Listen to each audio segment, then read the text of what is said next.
Hi everyone, today I'd like to introduce also narrow gap welding manipulator. It's designed for the narrow gap bar welding, providing high weld quality and easy operation.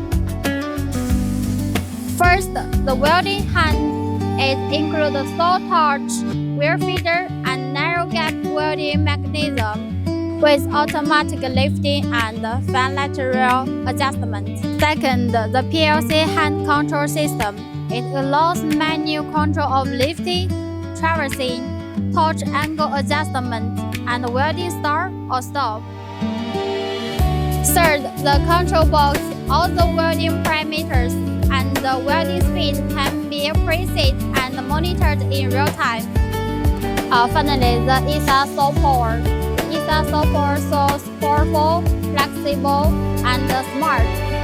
Designed for the heavy-duty welding and easy system integration. Thank you for your watching.